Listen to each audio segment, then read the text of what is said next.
Hola, buenas tardes. Gracias por la invitación.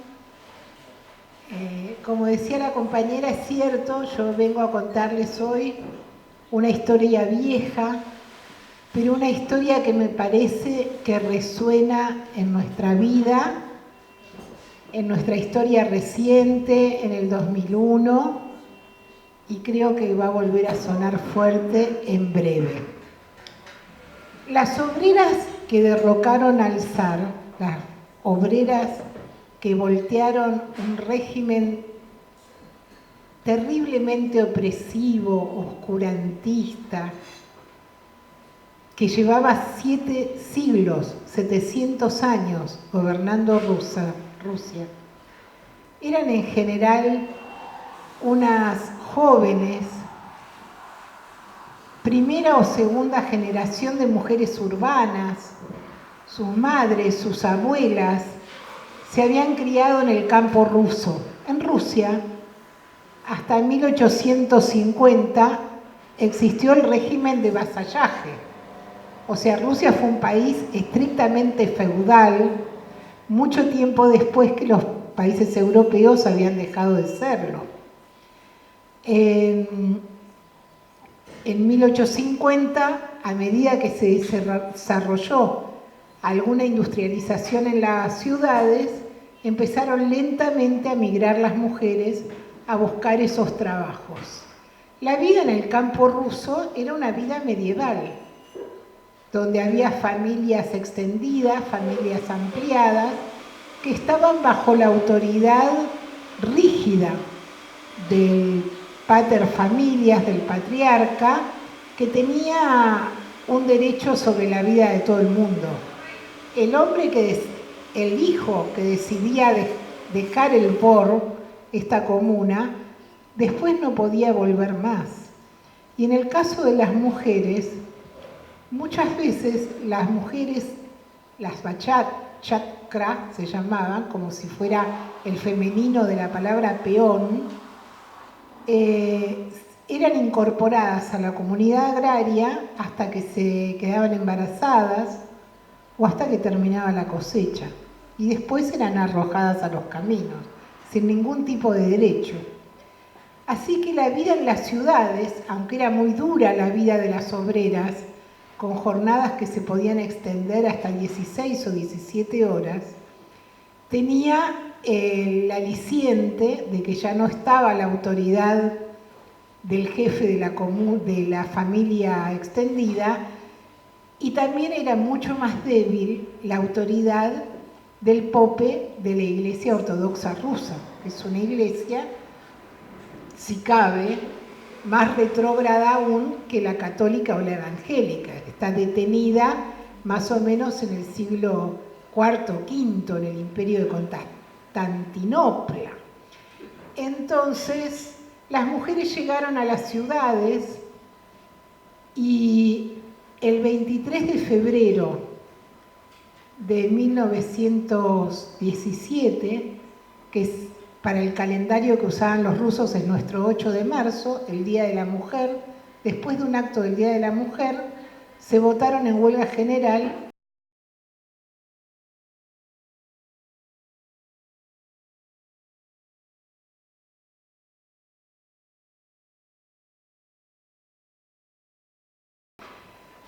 No va a ser la primera vez que las mujeres son la punta de lanza del derrocamiento de un régimen de esa naturaleza. Por ejemplo, en la Revolución Francesa van a ser las mujeres del mercado, las pescadoras, las vendedoras en el mercado, las prostitutas, las peluqueras, las cantantes populares, las artistas. Ya se tomó la Bastilla, ya los reyes se refugiaron en Versalles, en el palacio de verano de la monarquía que quedaba relativamente cerca. Son esas mujeres las que van a salir de París a buscar algo que se llamaba el decreto del precio del trigo. El decreto del precio del trigo es fundamental, porque es lo que dice cuánto va a salir la harina y si ese año va a haber hambruna o no. Y como desde Versalles Luis no firmaba el decreto del precio del trigo, van a ser estas mujeres, las más plebeyas, despreciadas, las que se van a encolumnar. Se calcula que eran unas 4.000, llovía, se embarraron, muchas estaban borrachas. Y cuando llegaron a Versalles, tanto tardó el rey, tanto tardó María Antonieta, de ahí si quieren pan, si no hay pan que coman tortas, que perdieron la paciencia. Entonces, aunque el rey firmó el decreto del precio del trigo, finalmente trajeron a París el decreto y a los reyes también, que como saben terminaron en la guillotina al poco tiempo, y esa es la derrota del absolutismo en Francia y la revolución burguesa, la revolución francesa. Hay muchos casos en la historia en donde las mujeres son el sector que irrumpe, que pierde la paciencia en una crisis que ya resulta insoportable y precipitan la caída de un régimen social. Y eso uno lo tiene que anotar acá al costado, porque de eso vamos a terminar hablando. Pero ahora quiero seguir en la Rusia. Las obreras rusas entonces participaron en huelgas a fines del siglo XIX, en la Revolución de 1905, pero eran, es cierto, la parte más atrasada del proletariado ruso. Eran analfabetas, de 8 sobre 10 no sabía leer ni escribir. En la Rusia de los zares no había nada parecido a una escuela pública, no había ningún lugar donde aprender a leer y escribir. La mortandad infantil era terrible, sobrevivían con suerte 4 de cada 10 niños, y las condiciones de vida eran espantosas, si bien tenían estas ventajas. Aún así, las rusas habían participado de los movimientos revolucionarios del siglo XIX. Habían participado en grupos terroristas que atacaron a los zares o a la familia de los zares, y hubo un suceso que se llamó el Juicio de las 50, en que fueron juzgadas las militantes de una organización campesina que se llamaba Narodnaya Volia, la voluntad del pueblo, y generó muchísimo asombro un juicio a 50 chicas que eran muy jóvenes, chiquilinas, en general hijas de funcionarios, o sea, de los sectores relativamente acomodados del imperio, que fueron juzgadas y fueron enviadas a Siberia por décadas. Algunas de ellas las vamos a ver después en la Revolución de Febrero. A Vera Figner, a Vera Zasulich, tienen nombre y apellido, tienen un rostro. Si uno entra a Wikipedia les ve la cara. En 1905 las obreras habían formado parte de esta revolución. Y las más destacadas se sumaron al partido bolchevique. Igual el partido bolchevique tenía una composición muy mínima de mujeres por referencia a los hombres, porque había una desigualdad importante entre las obreras y los obreros. Los obreros en general habían accedido a la lectoescritura mucho más, estaban involucrados en los partidos de la izquierda rusa, etc. Después de la revolución perdida de 1905, las bolcheviques, las socialistas, en el marco de una represión feroz, en San Petersburgo, Alexandra Kollontai, por ejemplo, y Artikiuna, organizaron grupos de mujeres, que eran mujeres de la clase trabajadora, donde se discutían las condiciones de vida de las obreras, pero también había una crítica muy fuerte a la familia, a la violencia dentro del hogar. Kollontai decía: la violencia de los obreros contra sus mujeres es una rémora del atraso, de la ignorancia, de la herencia campesina.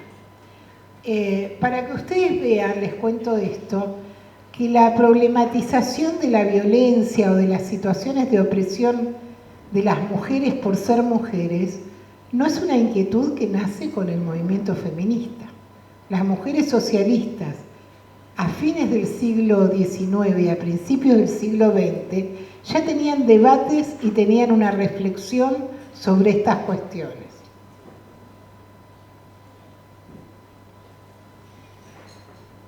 En Rusia, sin embargo, no solamente había socialistas, también había una organización que se llamaba la Liga de las Mujeres, que era un grupo feminista.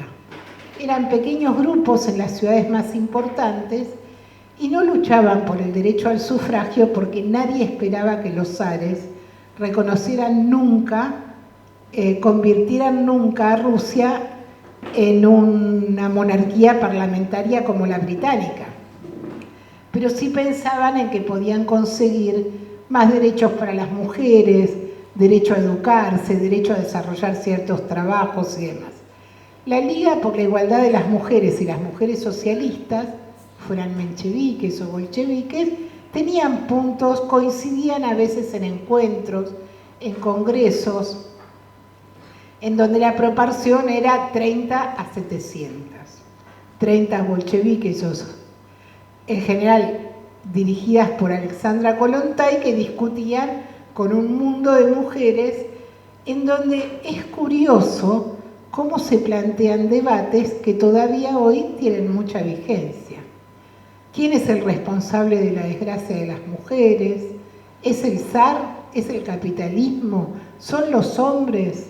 ¿Las mujeres tenemos que luchar junto con los hombres? ¿O las mujeres tenemos que luchar juntas, seamos de la clase que sea, en contra de los hombres? Estos debates estaban planteados en 1905, 1906, San Petersburgo. Incluso en un congreso de mujeres panrusas que hubo en 1906, que Kollontai perdieron en todas las votaciones, pero Kollontai dice, impusimos la agenda del congreso, porque lo que logramos fue discutir cuál es la estrategia de las mujeres o cuál debe ser en la lucha por su emancipación. Bueno, Kollontai tuvo que salir por la ventana del lugar donde estaban sesionando y partió a un exilio. Eso hizo la Revolución de Febrero, ni Krupskaya, ni Alejandra Kollontai, ni muchas de las que conocemos como las figuras más destacadas del partido bolchevique estaban en Rusia, porque estaban en el exilio. Tenían prohibido entrar a Rusia. Esta situación que les digo, de mujeres que empiezan a tener un lugar dentro de San Petersburgo, dentro de Moscú, la presencia de trabajadoras, cambia radicalmente cuando comienza la guerra. Cuando comienza la guerra, los hombres son enviados al frente y las mujeres tienen que ocupar su lugar en las fábricas. Había ya mujeres obreras en la industria textil, en la industria del caucho, mucamas, lavanderas. Sin embargo, en las fábricas metalúrgicas o en el servicio de transporte, las mujeres tenían prohibido desarrollar esos trabajos. En ese momento, con el comienzo de la guerra, hay una borrachera patriótica en Rusia y en todos los países.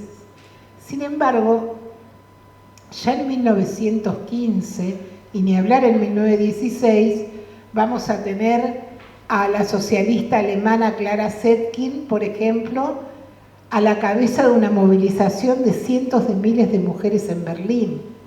En todos los países europeos, las mujeres se tiran a las vías del tren para impedir que arranquen los trenes que llevan a los hombres al frente de batalla. O sea, la idea de que la guerra es una carnicería donde los explotados no tienen nada que ganar, se hace carne muy rápidamente en los mismos sectores, en las masas explotadas, que en algún momento pueden haber sentido que el corazón se les hinchaba de patriotismo y que querían ir a masacrar al vecino. En Rusia, la guerra generó una situación intolerable para la población. Primero, Rusia era un país absolutamente atrasado, el desarrollo industrial se daba solamente en las grandes ciudades, a través de capitales británicos, capitales franceses, y había fábricas enormes, pero el resto del país era el reino del atraso, un mundo de campesinos, una aristocracia degradada y el zarismo y la corte. Las mujeres empezaron a ganar lugar adentro de la clase obrera, a ocupar los lugares al punto que para 1916, fines de 1916, ya la mitad del proletariado de San Petersburgo son mujeres y no hombres. Y todo el sistema de transportes que había estado vedado, las chicas podían limpiar los tranvías, pero no manejarlos, como todo hombre que sabía manejar un tanque o un camión había sido mandado al frente de batalla, las mujeres estaban a cargo de conducir los tranvías. La inclusión de las mujeres en el trabajo no las liberó, sin embargo, de las tareas domésticas, de hacerse cargo de la familia. Al contrario, tenían la carga de que ellas estaban solas a cargo de la familia. Y como Rusia perdía todas las batallas invariablemente y habían colapsado las vías de tren y no llegaban los alimentos a las ciudades, las mismas mujeres que trabajaban 15 o 16 horas en las fábricas, después se pasaban horas interminables en las colas tratando de conseguir alimento o petróleo o leña para calefaccionarse. Y hacer la cola para conseguir comida, acá es una cosa, en el invierno ruso son 18 grados bajo cero. Un cronista de la época tiene una descripción maravillosa que dice que las obreras rusas en esas colas interminables aprendieron a maldecir a Dios y al zar, pero más al zar. Cuando Dios y el zar era casi una síntesis para ese pueblo, porque el poder viene de Dios y Dios designó al padrecito zar, etcétera, etcétera. Ese es un punto de ruptura total también con el movimiento, dentro del movimiento de mujeres. Porque las mujeres de la Liga por la Igualdad están contentas porque hay una guerra. Están contentas porque hay una guerra a partir de la siguiente especulación. Si los hombres no están y nosotras logramos cumplir satisfactoriamente las tareas que ellos desempeñan, cuando termine la guerra van a reconocer que somos buenas ciudadanas y nos van a dar el derecho al voto. Esto no pasó solamente en Rusia, esto pasó en todas partes. Las feministas inglesas eran las feministas más radicales de toda Europa, eran las feministas más radicales en general. Tenían una política de choque y de acción callejera. Cada vez que les denegaban el derecho al voto en la Cámara de los Comunes, iban a la casa del primer ministro y la dejaban sin vidrios. Eran de masas, habían organizado movilizaciones de hasta 400.000 mujeres, tenían mártires, tenían presas, tenían muertas, quemaban los pubs a donde no tenían vedada la entrada, quemaban templos, o sea, era un grupo ultra radical.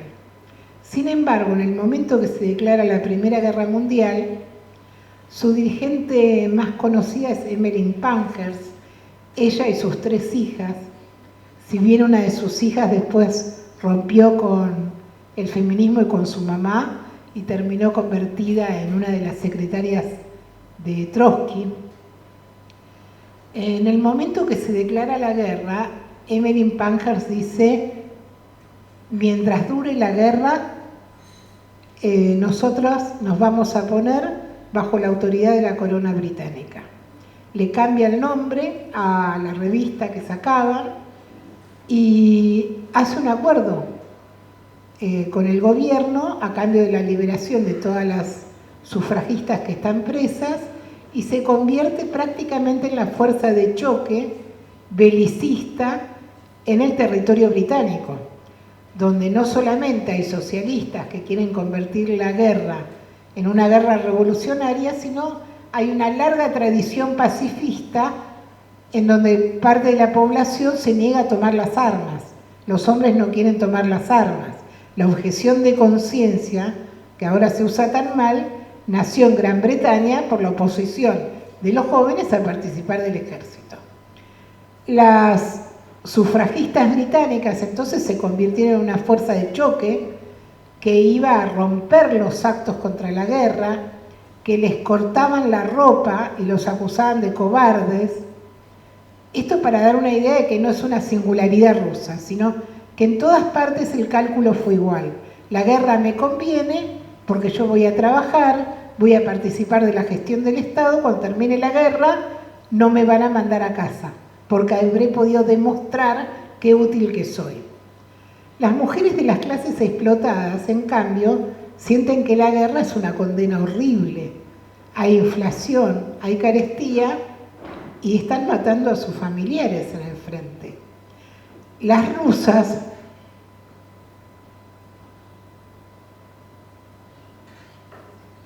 se organizaron a partir de dos identidades, por llamarlo así. Unas eran las obreras y las otras eran las soldatki. Soldatki se llamaban las que tenían un familiar en el frente. A veces eran obreras o campesinas. Entonces se llamaban soldatka obrera o soldatka campesina. Pero su identidad para ellas más importante era el hecho de que estaban masacrando a su familia en el frente. El zarismo les había dado una pequeña pensión para tratar de tenerla tranquila, pero la inflación devoró rápidamente eso, y las obreras y las soldatki eran el factor más revulsivo para el imperio zarista, porque salían a hacer ¿qué? Salían a asaltar los almacenes, salían a buscar comida. En todos los grupos, los bolcheviques, los mencheviques, los socialistas revolucionarios, que eran como un grupo heredero de ese grupo terrorista procampesino del que hablé antes, se volcaron a trabajar en la puerta de fábricas, como muchas veces hacemos nosotros, a llevar volantes, a llevar periódicos, a discutir. En el caso de las bolcheviques que hacían ese trabajo, de quién era la responsabilidad de lo que estaba ocurriendo y cómo esa guerra tenía que terminar y cómo la fraternidad de los trabajadores, etc. Incluso todos los grupos de los mencheviques y los bolcheviques sacaron una revista que se llamaba, en el caso de los bolcheviques, Rabonitsa, Trabajadoras, no sé si les suena, como la revista del PDT, pero era muy difícil porque la represión del zarismo a los sectores que se oponían a la guerra era salvaje, salía de vez en cuando. En febrero, para febrero del 17, ya no habían entrado alimentos a la ciudad, no había harina hacía varios días, no había combustible, la ciudad estaba en un colapso total. Y había despidos en algunas fábricas, lockout patronales, y de esa manera se llega al acto del Día de la Mujer. El acto del Día de la Mujer, que era el 23 de febrero por el calendario ruso, se llevó a cabo en Rusia, en San Petersburgo, en un lugar que se llama, todavía hoy, Vyborg, la barriada de Vyborg, que era el barrio fabril por excelencia de la capital del imperio. Ahí estaban todas las fábricas más importantes, incluida la fábrica Putilov, que era la fábrica más importante de toda Rusia, a donde trabajaban alrededor de 30.000 obreros y obreras. Una fábrica metalúrgica donde se producían además municiones. No será antes, por donde pasan todos los días 30.000 trabajadores y trabajadoras que salen de ahí y se tienen que ir a la cola a buscar si encuentran pan o si encuentran arenques. Pan y arenques era la base de la comida del proletariado ruso, como si uno dijera un pucherito. Yo no sé si el pucherito sigue siendo la comida básica de la clase trabajadora argentina, pero pongan la que quieran. Ese día el partido bolchevique llamó a un acto por el Día de la Mujer Trabajadora. Estos actos se celebraban en toda Europa ya desde 1913. Y va a dirigir la palabra a las trabajadoras el responsable político del barrio, que se llamaba Kayurov. Entonces Kayurov, que ha podido escuchar lo que hablan sobre todo de las obreras textiles, les dice que tienen que dejar de ser tan indisciplinadas, que tienen que dejar de ser tan desobedientes, que tienen que hacerle caso a la dirección y que la dirección dice que no es el momento de llamar a la huelga general. Que no es el momento, en realidad en un sentido no estaba mal, porque lo que él decía es, si nos derrotan ahora va a ser muy difícil remontar, tenemos que interesar a toda la vanguardia obrera en eso, esperemos al 1 de mayo. Aparentemente las chicas no le contestaron, no discutieron con él. Esto él lo cuenta, hay unas memorias de él donde cuenta además la indignación enorme que le dio cuando horas después él estaba en su propia fábrica, creo que era del caucho, y ve que entran piquetes de mujeres, sus compañeras, diciendo huelga general. Lo que pasó es que las mujeres salieron del acto, entraron a las fábricas y las 5 fábricas textiles más importantes se votan en asamblea y declaran la huelga general. Y salen a la calle, la primera consigna es pan y arenques. Como las francesas del decreto del precio del trigo, bueno, las rusas salen pidiendo lo elemental. Contra la hambruna, pan y arenques. Y se dirigen a las otras fábricas de Vibor. En algunas entran por las buenas, confraternizan, hay asambleas en común y los y las trabajadores de esa fábrica se suman. Las Soldatki se suman también. Hay fábricas donde no las dejan entrar. Entonces ellas no tienen ningún problema, rompen los vidrios, utilizan los leños que hay en las esquinas. Eso deben haber visto algunas veces en las películas. En el invierno ruso, en las esquinas había como fuentones, tambores, donde se prendían leños para que la gente se acercara y no muriera congelada. Agarran los leños, rompen los vidrios, entran a las fábricas y logran levantar a todo Vibor en la perspectiva de la huelga general. Estas primeras consignas económicas, pañarenques, que le generaban tanto desprecio no solamente a Kayurov, sino a muchos otros que decían, las mujeres se mueven por reivindicaciones económicas, no están politizadas. Empiezan a subir de grado, abajo la guerra, que vuelvan los hombres del frente, y culmina en una consigna que no se escuchaba en San Petersburgo desde la revolución de 1905. Abajo el zar, abajo la autocracia, paz, pan, tierra. Hay muchos historiadores que ven en la Revolución de Febrero una revolución espontánea. Mujeres hambrientas que salieron a la calle. Realmente es una mirada bastante cuestionable, porque las mujeres entre las mujeres a las que Kayurov estaba llamándole la atención, había bolcheviques que militaban en el partido bolchevique desde 1905 y que trabajaban y militaban dentro de la clase obrera, y tal vez eso explique que esta revolución que parece espontánea tenía sin embargo definidas postas sanitarias, recuento de armas, capaces de armar a los piquetes que iban avanzando hacia otras zonas de la ciudad.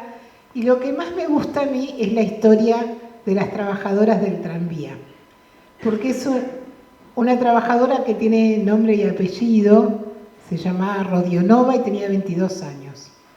Rodionova era la hija de un obrero de la industria del vinagre y de otra obrera textil analfabetos. Y ella misma había sido analfabeta hasta un año atrás. Trabajaba de limpiar los tranvías, pero cuando comenzó la guerra aprendió a conducir y entonces se convirtió en conductora de tranvías.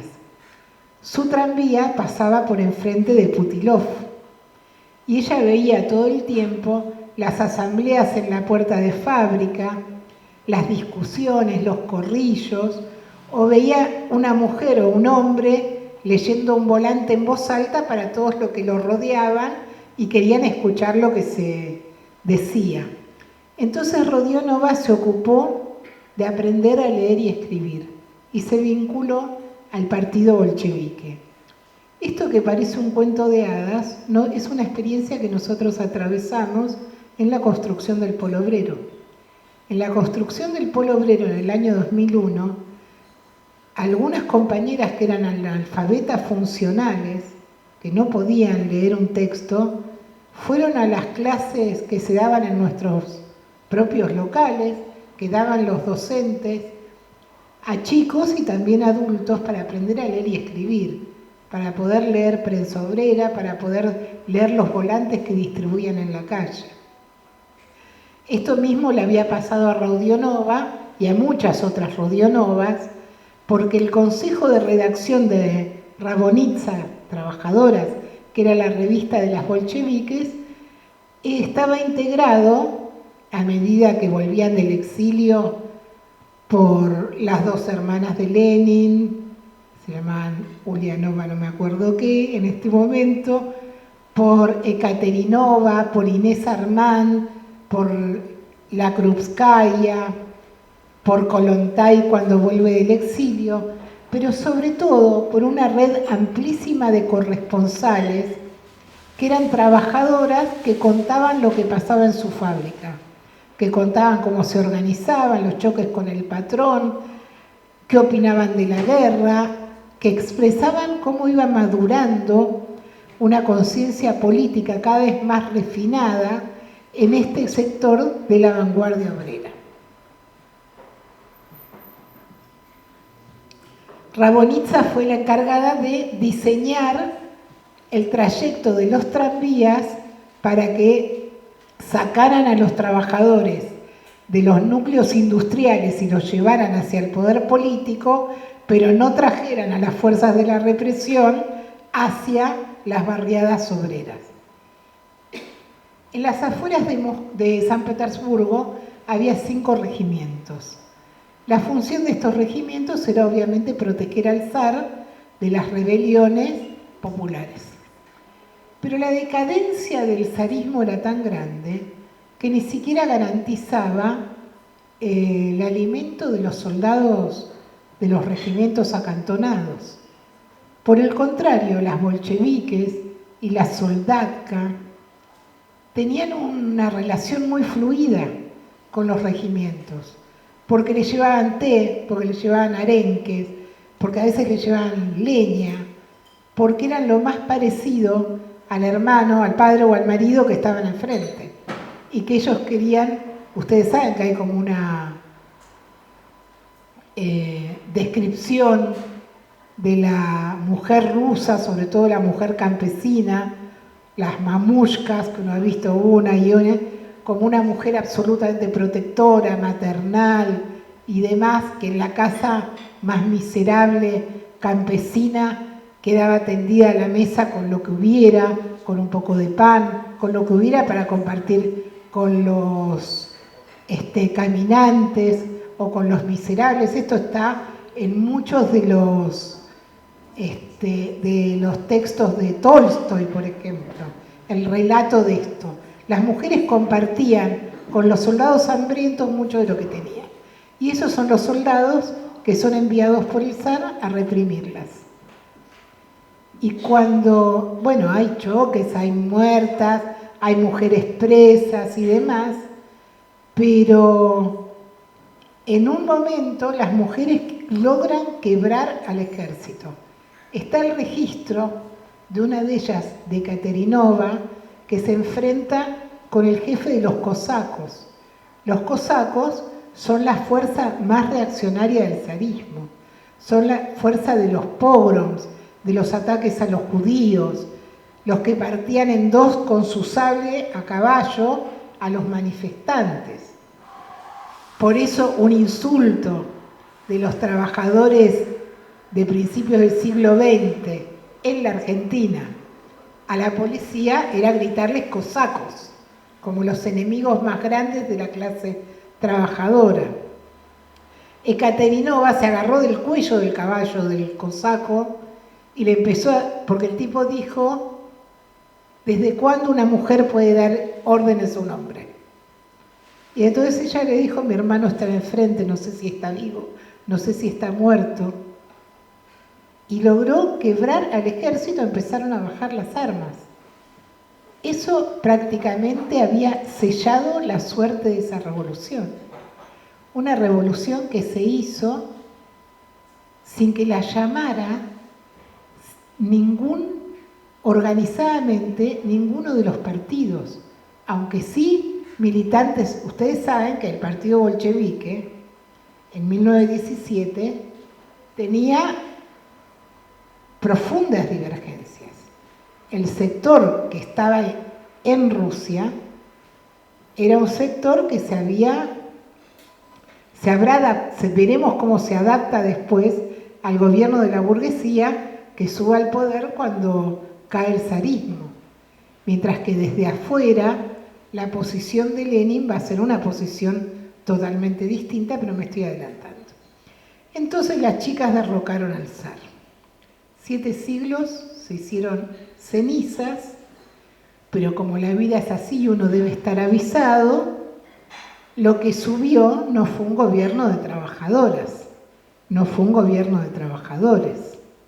Lo que sufrió fue un gobierno de la burguesía democrática, un menchevique, un socialista revolucionario con mencheviques, y en ese momento se produjo en Rusia lo que nosotros llamamos una situación de doble poder. Consejos obreros, los famosos soviets, por un lado, y por el otro, el gobierno de la burguesía del Partido Demócrata Constitucionalista. ¿Eso cerró la brecha en el movimiento de mujeres? No, la volvió irreconciliable. ¿Por qué? Ustedes se imaginan que para las feministas, para las sufragistas, se había alcanzado la utopía, había caído el zarismo, iba a haber elecciones con la Duma,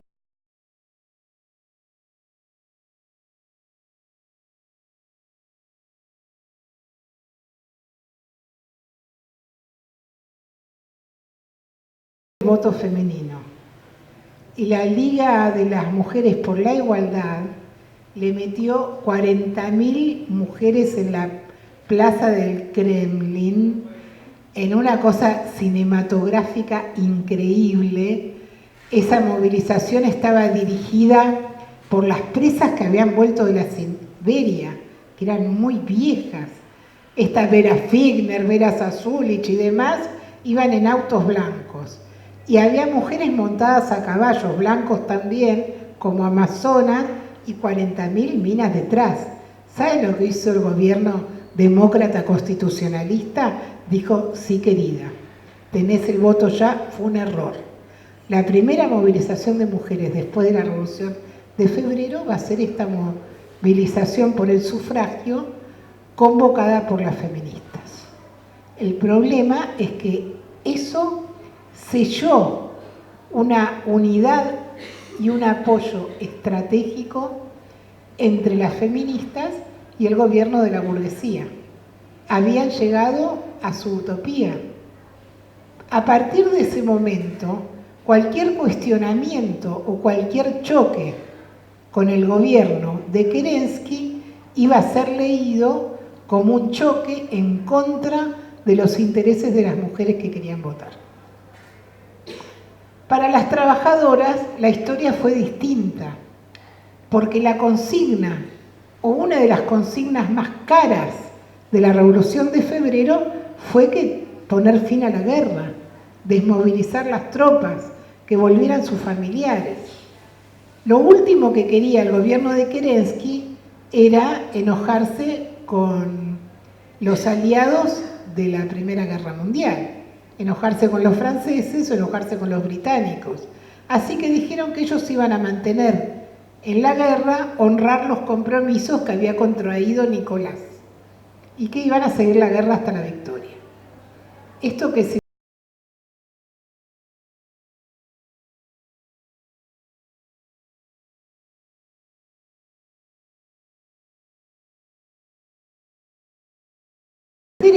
de las clases explotadas rápidamente se vieron enfrentadas al gobierno democrático.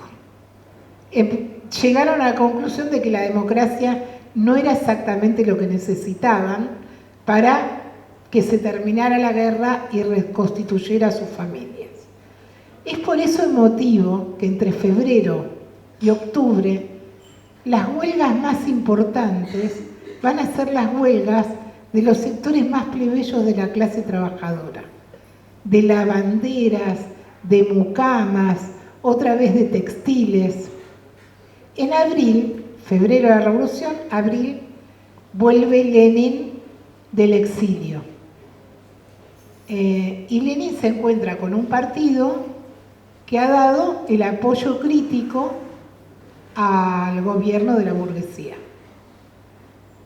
Como que le da un ataque y escribe las tesis de abril, que recomiendo a todo el mundo que las lea. Son poquitas, son como unos apuntes en donde él dice: ninguna confianza al gobierno de la burguesía, hay que fortalecer los soviets y preparar la toma del poder. En el comité central del partido bolchevique hubo 2 votos a favor de la tesis de abril. Uno, el de Lenin, que las había redactado, y el otro de Alexandra Kollontai. Todo el CC le votó en contra, diciendo que estaba totalmente loco. Incluso en Pravda hay una nota de Kamenev que dice: se le fue el oído de las masas, para decirlo en un lenguaje actual. O sea, no sabe lo que pasa. De cualquier manera, Pravda publicó el documento de Lenin, no lo cajoneó. Lenin dice: si ustedes no siguen esta orientación, tengo que romper el centralismo democrático y mañana mismo voy a ir yo a volantear a los soldados que regresan en los trenes, que no son más que obreros y campesinos de uniforme. Con las tesis de abril hacía esta orientación. La autoridad política de Lenin es tan terrible que se produce un reacomodamiento dentro de la dirección del partido bolchevique. Lenin tiene una claridad extraordinaria sobre el lugar de la mujer en el proceso revolucionario. Él dice: si no están ellas, no existe la revolución. Y esto se expresa en muchas cosas de características concretas. Por ejemplo, él no dice: hay que ganar a las mujeres sin partido al partido bolchevique. Por supuesto hay que ganarlas, dice, pero hay que votar a las mujeres sin partido, a las obreras sin partido, en todos los cargos de delegación. En las fábricas ellas tienen que ser las delegadas. Al soviet ellas tienen que ser las delegadas. Tenemos que interesar a las mujeres sin partido a que se involucren en la lucha política, a que se involucren en la lucha de clases, a que se involucren en la lucha por el poder. No es que lo aplauden, se imaginan el trabajador bolchevique que hace años que está construyendo en su fábrica, que ahora le diga que tienen que votar a esa, que acaba de llegar y que habla todavía en una lengua que no se corresponde con la corrección política, y sin embargo Lenin tiene muchos escritos sobre cómo hay que ganar a las mujeres a este proceso. y las mujeres le responden como. Le responden. Esto no es un idilio lineal. O sea, en las jornadas de julio gran parte de la clase obrera entiende que el partido bolchevique está involucrado en un golpe, van y vienen, pero es un proceso vertiginoso de comprensión política que las mismas que les dan la espalda en julio son las que en agosto van a salir en movilizaciones a la calle para que Lenin pueda volver a Rusia, cedido a Finlandia, o para que se libere a las presas bolcheviques, Alexandra Kollontai. El proceso de profundización de la conciencia en la historia de la Revolución Rusa, se puede leer casi como si fuera un fenómeno de laboratorio. Así las cosas, vamos a llegar a octubre del 17 con un congreso panruso de mujeres convocado por el partido bolchevique. El objetivo de este congreso es ganar a las trabajadoras a que militen por los candidatos bolcheviques en la Duma y que ellas mismas sean candidatas a la Duma. Es el momento en que se prepara el asalto al poder. El Congreso se levanta y pasa a cuarto intermedio para que las delegadas que están en el Congreso puedan participar al asalto al Palacio de Invierno.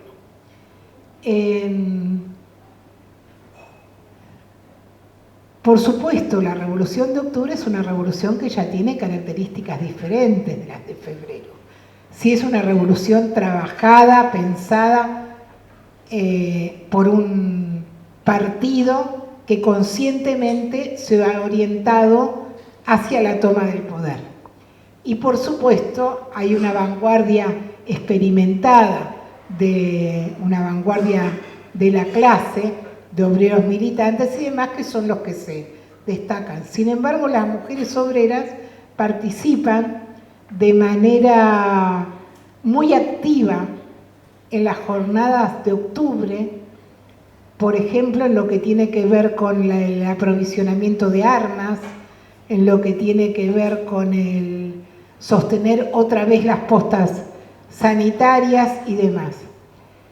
La Revolución de Octubre es una prueba de fuego para las socialistas, porque es el Estado obrero en el que uno puede medir si las promesas del socialismo hacia las mujeres explotadas se cumplió o no.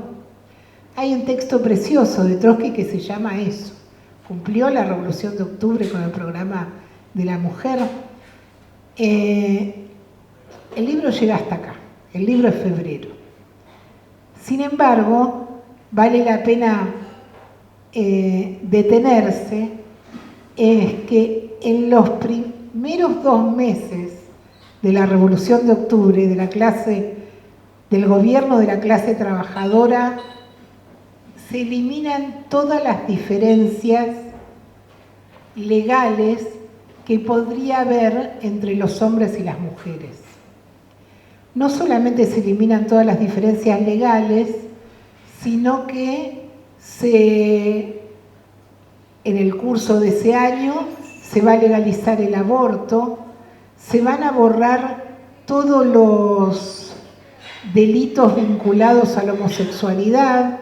Durante el zarismo la homosexualidad era un delito grave además, al punto que en 1922 la Unión Soviética se va a convertir en el primer Estado moderno que reconozca un casamiento entre 2 mujeres como un casamiento legal, cosa que no está muy difundida y que es una de las medallas que uno puede llevar en el pecho, porque no hubo que esperar a Stonewall. Cuando en la historia se las cuento, es una historia preciosa. Había una chica que para poder estar en el Ejército Rojo estaba travestida como un soldado y que se casó con su novia. Y en algún momento se dan cuenta que son 2 mujeres. Entonces el comandante no sabe qué miércoles hacer con eso y escribe al comisariado de justicia, le escribe y dice, ¿yo qué tengo que hacer? Y el comisariado de justicia le dice, nada, lo que tenés que hacer es no meterte, porque si tenés dos personas adultas que de acuerdo decidieron que van a vivir así, el Estado obrero no tiene opinión ninguna sobre ese suceso. Se eliminaron todas las diferencias que tengan que ver con los niños, se puso en un pie de igualdad el concubinato y el matrimonio legal, se confiscaron todos los bienes de la Iglesia ortodoxa, etc. Los socialistas, sin embargo, sabían que la emancipación y la liberación de la mujer no tiene que ver con un problema legal, que las diferencias legales son el reflejo de las diferencias económicas, sociales, objetivas que hay entre un hombre y una mujer en un régimen social. Y que para poder emancipar a la mitad de los explotados era indispensable relevarlas de la esclavitud doméstica, de lo que los socialistas llamamos la doble opresión. Y para liberar a la esclavitud doméstica, los socialistas no creemos que hay que democratizar las tareas del hogar y poner dos medios esclavos, sino pensamos que con este desarrollo de la ciencia, de la tecnología, todas las tareas domésticas, o prácticamente todas, pueden ser socializadas y hombres y mujeres relevados de esas tareas. ¿Qué hicieron? Hicieron comedores, hicieron lavanderías, hicieron jardines de infancia, casas para los ancianos, construyeron toda una red enorme de instituciones que relevaran a la mujer de los cuidados del hogar. ¿Saben que una socialista argentina en 1904 había planteado que las trabajadoras se enfermaban de tuberculosis, tísicas, las chicas de las que habla el tango, porque trabajaban muchas horas y estaban malnutridas. Entonces ella propuso que en las zonas fabriles, cada tantas cuadras, se abrieran enormes comedores donde las obreras pudieran comer en el receso que existía antes, en la mitad de la jornada, y retirar su comida a la noche y llevarla a la casa para no tener que trabajar. Se llamaba Gabriela Coni de la Perrier, era una militante del Partido Socialista Argentino, Partido Socialista por esa época. Los bolcheviques lo que hicieron fue eso. De cualquier manera, Rusia acababa de salir de la guerra. Tenía una economía totalmente desarticulada. En la guerra había quedado destruido todo el sistema de ferrocarriles. Estaba la producción colapsada. Y además, como un país semicolonial, un país dependiente de Inglaterra, del imperialismo, obviamente dejaron de mandarle se rompía una máquina, se rompía. Nadie les iba a mandar un repuesto jamás. La burguesía fue mucho más lejos que eso. No iba a tolerar un Estado obrero. Entonces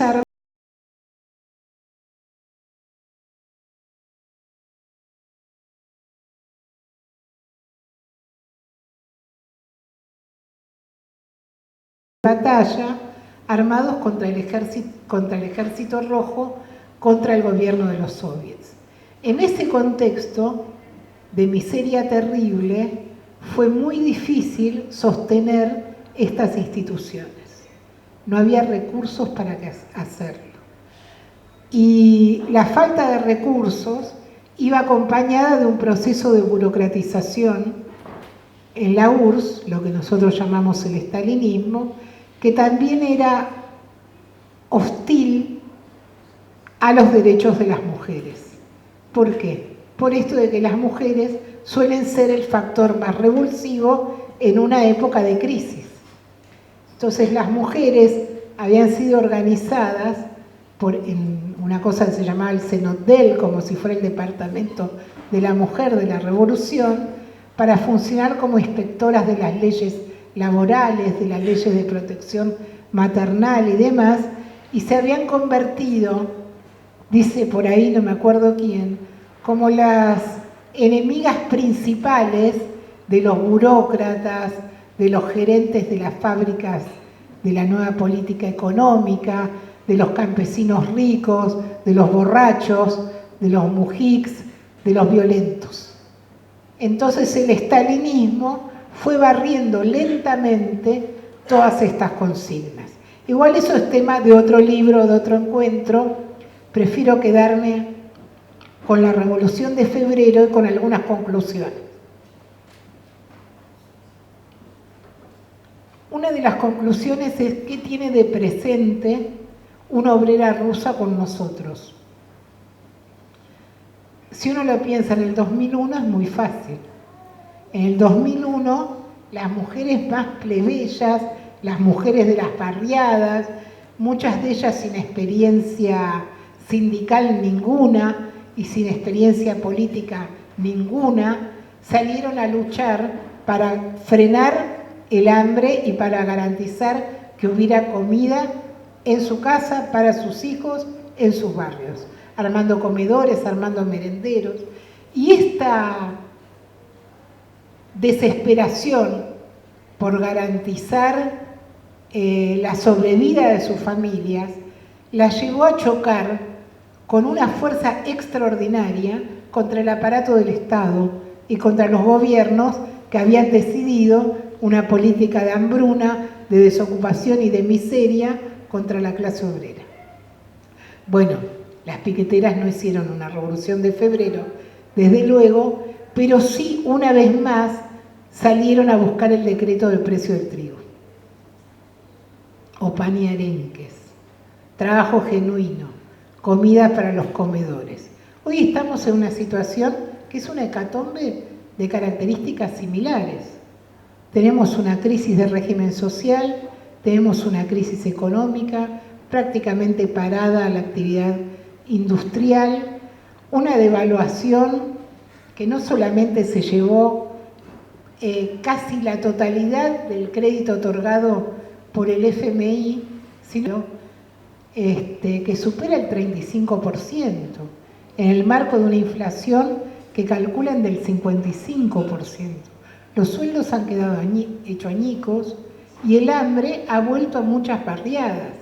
Y esto no es un fenómeno de las PASO, es un proceso de demolición que antecede la demolición política del gobierno en las PASO. Estamos en un escenario en que muchos sectores salen a defender a rajatablas sus beneficios. Por ejemplo, ahí tenemos a los petroleros diciendo no me vas a congelar el precio de la nafta pues no estoy dispuesto a perder un mango. O a la patria sojera, al agro, diciendo retenciones ni por casualidad. Sin embargo, el sector más afectado, que somos los asalariados, por esta hecatombe, no hemos salido a terciar de manera organizada en esta crisis. A pesar de que uno recorre cada día los diarios y se da cuenta que hay conflictos obreros en todas partes. No solamente el chubutazo, no solamente la huelga, que antes estuvo la huelga de Salta, el conflicto de la Virginia, el conflicto de Mielcitas, la Rotban, un reguero de conflictos que no logran encarrilarse en un congreso de bases de la clase trabajadora, y estamos trabajando en la construcción de coordinadoras que puedan ocupar ese lugar y convocarlo. En las barriadas, las mujeres han organizado de nuevo comedores, merenderos, han ido a reclamar comida y el movimiento de desocupados hace movilizaciones gigantescas. Sin embargo, gran parte de ese movimiento hace movilizaciones bajo los colores del Vaticano.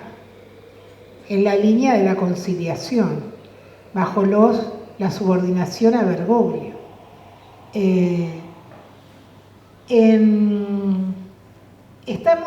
Tenemos la idea de que estamos a las puertas de una enorme rebelión popular, porque el gobierno de Mauricio Macri es un gobierno difunto, es un gobierno que ya no puede hacer nada, y los triunfadores de las PASO tienen un programa que tampoco es capaz de solucionar a ninguna de las demandas o de los agravios que sufre la población.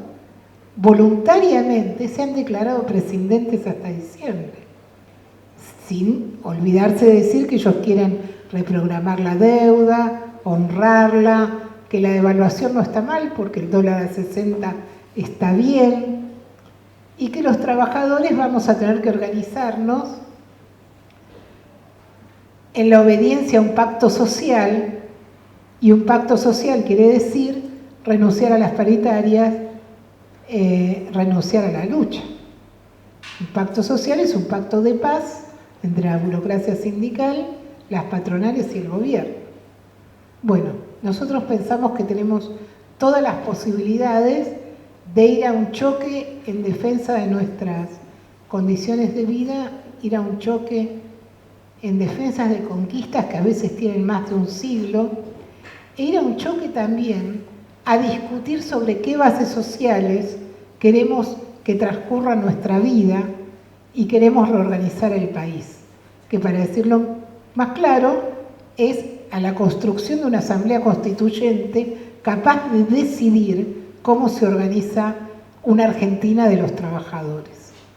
Pensamos que la herramienta es la huelga general, como pensaban las obreras de San Petersburgo, y pensamos que para llegar a la huelga general tenemos que estar organizados. Por eso estamos tratando de armar, junto con otros sectores de la vanguardia, el SUDNA, el sindicato del neumático, está convocando para la semana que viene algo que es un embrión ya de un congreso obrero. ¿Y las mujeres qué? Bueno, las mujeres tenemos un congreso citado, aunque no es un congreso, porque el 10, 11 y 12 de octubre es el Encuentro Nacional de Mujeres. El Encuentro Nacional de Mujeres, seguramente la mayoría lo sabe, es algo que sucede hace ya 34 años, en que miles de mujeres vamos a algún punto de la Argentina y discutimos sobre nuestra situación. Esta vez es en La Plata, o sea, es cerquita de la Plaza de Mayo. Muy cerca, nunca quieren que sea en Buenos Aires, en el centro del poder político, pero esto es lo más cerca que podemos estar.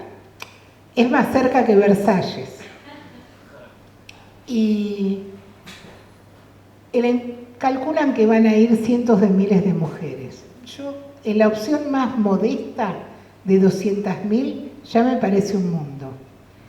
El problema que tenemos no es que no tenemos congreso, el problema es cómo se organiza el congreso. Porque el encuentro está organizado como un espacio de reflexión, como un espacio de intercambio, pero que no puede resolver ninguna cosa, que no puede votar un programa, que no puede definir una dirección. Y nosotros, nosotras, que venimos de la experiencia de las asambleas, que seamos estudiantes, trabajadoras o lo que seamos, tenemos un método que es el método de discutir en una asamblea, después votar y así definir cómo se resuelven las cosas y después llevarlas a la práctica.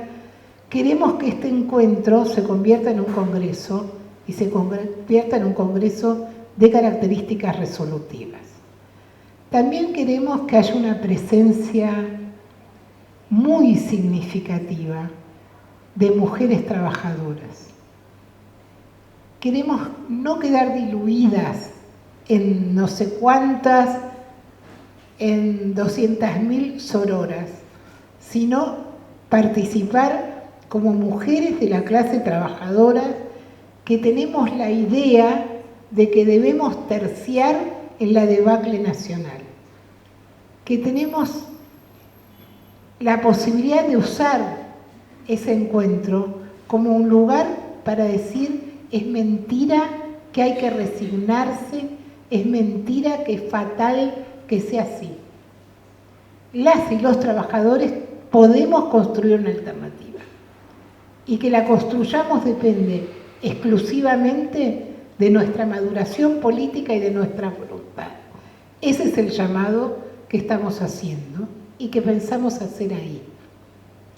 Entonces, en encuentros de mujeres, así que la invitación es para las chicas, la propuesta es organizar un contingente importante de compañeras que lleve la voz de las mujeres socialistas, lleve el programa del clasismo al encuentro de mujeres y lo convierta en un enorme congreso que defina el derecho al aborto legal, cómo lo vamos a arrancar, que defina la separación de la Iglesia del Estado y también que defina cómo nos vamos a defender de un embate que es un embate que quiere destruir a la familia trabajadora y a conquistas centenarias de nuestra clase obrera. Bueno, si a ustedes les parece, yo paro por acá y abrimos un espacio de intercambio. Muchas gracias.